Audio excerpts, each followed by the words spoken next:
नमस्कार। अर्थ डे जब हम ये शब्द सुनते हैं तो क्या ख्याल आता है?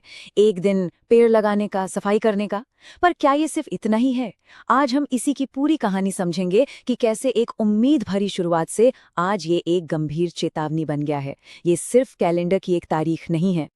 तो सोचिए, ये सफर शुरू हुआ था 1970s में अमेरिका की सड़कों पर एक आंदोलन की तरह, और देखते ही देखते 20 साल में 1990 तक ये एक चिंगारी से आग बन गया।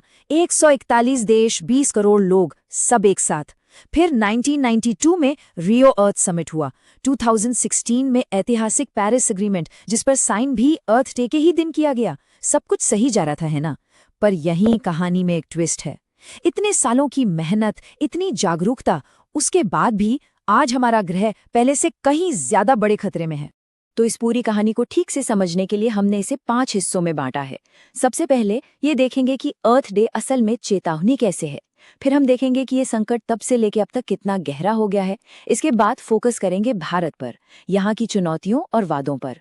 फिर बात होगी एक खास लड़ाई की, प्लैनेट वर्सेस प्लास्टिक्स। और आखिर में सबसे जरूरी सवाल कि इस सब में हम सब की क्या भूमिका हो सकती है। तो चलिए पहले हिस्से से शुरू करते हैं। अर्थ डे एक चेतावनी। देखिए, ये सिर्फ एक दिन पौधे लगाने या बीज साफ करने का मामला नहीं है।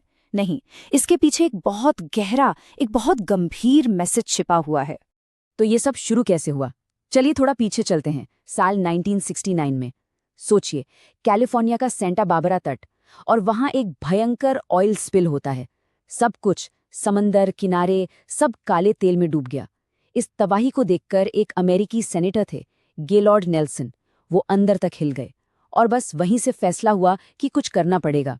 और इसी सोच के साथ 22 अप्रैल 1970 को पहले अर्थ डे की नींव रखी गई।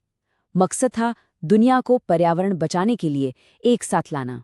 और यहीं पर वो बात आती है जो हमें सोचने पर मजबूर करती है। टीईआई के आर रश्मि ने बहुत सही कहा कि इतनी अच्छी शुरुआत हुई, 50 साल से ज्यादा बीत गए, लेकिन हमारी मुश्किलें कम होने की बजाय और ज्यादा गंभीर हो गई हैं। ये एक कड़वी सच्चाई है। इससे ये साफ होता है कि सिर्फ जागरूक होना ही काफी नहीं है। तो सवाल ये उठता है कि इन 50 सालों में आखिर संकट कितना बदल गया है। चलिए इसी को देखते हैं, क्योंकि यकीन मानिए आज की जो चुनौतियां हैं वो 1970s के दशक से बहुत अलग और कहीं ज्यादा बड़ी हैं।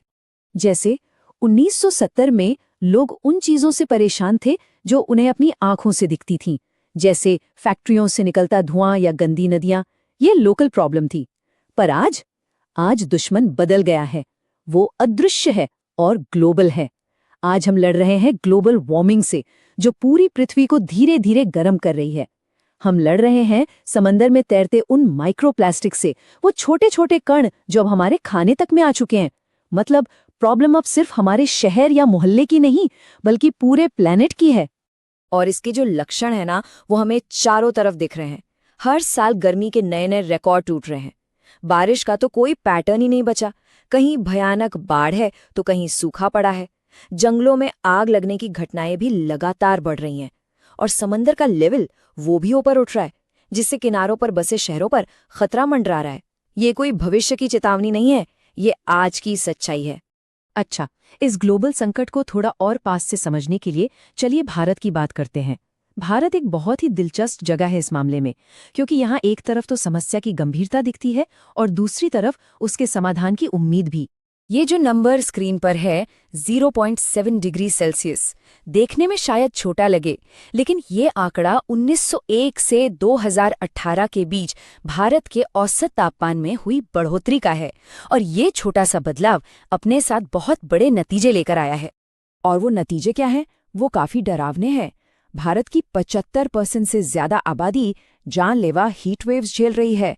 बेंगलुरु जैसे शहर पानी की एक एक बूंद के लिए तरस रहे हैं। उधर हिमालय में ग्लेशियर इतनी तेजी से पिघल रहे हैं कि वहां बनी झीलें कभी भी फट सकती हैं और नीचे के इलाकों में भयानक बाढ़ ला सकती हैं। और मॉनसून, जिस पर करोड़ों किसानों की जिंदगी टिकी है, अब उसका कोई भरोसा ही नहीं रहा।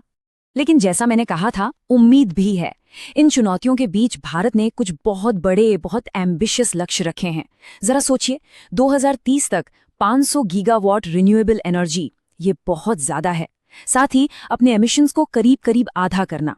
और 2035 तक अपनी ज्यादातर एनर्जी कोयले तेल से नहीं बल्कि सोलर और विंड एनर्जी जैसे साफ सुथरे स्रोतों से हासिल करना। ये दिखाता है कि भारत इस लड़ाई में सिर्फ हिस्सा नहीं ले रहा बल्कि दुनिया को रास्ता दिखा रहा है। तो ये तो हुई बड़ी बड़ी बातें, बड़े लक्ष्य, पर कुछ ऐसी परेशानियां भी हैं जिनसे हमें आज अभी लड़ना होगा, और उनमें से एक है प्लास्टिक। एक ऐसा दुश्मन जो हमारे घर में, हमारी सड़कों पर, हर जगह है। तो ये लड़ाई है प्लैनेट वर्सेस प्लास्टिक। तो इस लड़ाई में हमारा सबसे बड़ा दुश्मन कौन है? वो है सिंगल यूज प्लास्टिक। मतलब वो सारी चीजें जो सिर्फ एक बार इस्तेमाल होती हैं और फिर फेंक दी जाती हैं। आज हमारे शहर, हमारी नदियां, हमारे समंदर जो प्लास्टिक से चोक हो रहे हैं, उसका सबसे बड़ा कारण यही है। तो सवाल ये है कि इस प्लास्टिक के दैत्य से लड़ा कैसे जाए। इसके लिए एक 4 स्टेप स्ट्रैटेजी है। स्टेप 1, रिस्ट्रिक्ट यानी रोक लगाओ। जो सबसे खतरनाक सिंगल यूज प्लास्टिक है उन पर बैन लगाओ। Step 2, recycle. ऐसे सिस्टम बनाओ कि चीजों को रिसाइकल करना आसान हो। स्टेप 3, रीबिल्ड, मतलब कचरा उठाने से लेकर उसे अलग करने और प्रोसेस करने तक का पूरा इंफ्रास्ट्रक्चर मजबूत करो। और चौथा और सबसे अहम स्टेप, रीथिंक। हमें अपनी सोच बदलनी होगी। एक ऐसी दुनिया बनानी होगी जहां चीजें फेंकने के लिए नहीं बल्कि बार बार इस्तेमाल करने के लिए बने।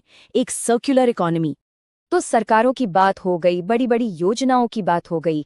अब बात करते हैं सबसे जरूरी खिलाड़ी की, हम सब। जी हाँ, ये आखिरी हिस्सा हम सब के बारे में है। Our power, our planet. इस साल की जो थीम है वो भी बिल्कुल यही बात कहती है, आ पावर, आ प्लैनेट। ये एक सीधी सीधी मांग है कि अब फॉसिल फ्यूल्स यानी कोयला और तेल को छोड़कर क्लीन एनर्जी की तरफ तेजी से बढ़ने का वक्त आ गया है। और ये थीम हमें याद दिलाती है कि असली ताकत, बदलाव लाने की असली पावर किसी सरकार के पास नहीं, हम सब के पास है। तो अब आता है सबसे बड़ा सवाल कि हम एक इंडिविजुअल के तौर पर आखिर कर क्या सकते हैं? और इसका जवाब है बहुत कुछ। सोचिए, घर में सिर्फ गीला और सूखा कचरा अलग अलग रखना ये छोटा सा काम लगता है, पर ये रिसाइकलिंग में क्रांति ला सकता है। कभी कभी पब्लिक ट्रांसपोर्ट इस्तेमाल करना, कोई चीज खराब हो जाए तो उसे फेंकने की बजाय ठीक कराने की कोशिश करना, अपनी छत पर सोलर पैनल लगाने के बारे में सोचना, और शायद सबसे पावरफुल चीज, इस बारे में अपने दोस्तों से, अपने परिवार से बात करना। कई बार एक छोटी सी बातचीत भी बहुत बड़े बदलाव की शुरुआत कर देती है। और आखिर में, जैसा कि ऋषभ जैन याद दिलाते हैं, ये लड़ाई कोई अकेला नहीं जीत सकता, हम सब इसमें एक साथ हैं। हमारा हर छोटा सा कदम जब लाखों करोड़ों लोगों के छोटे छोटे कदमों से जुड़ता है तो वो एक आंदोलन बन जाता है। तो इस अर्थ डे पर चलिए इस एक सोच के साथ इस चर्चा को खत्म करते हैं। इस ग्रह का भविष्य किसी बड़ी कॉन्फ्रेंस या किसी कानून में नहीं छिपा है, वो हम सब के रोज के छोटे छोटे फैसलों में छिपा है। तो सवाल सिर्फ एक है, हमारा अगला फैसला क्या होगा?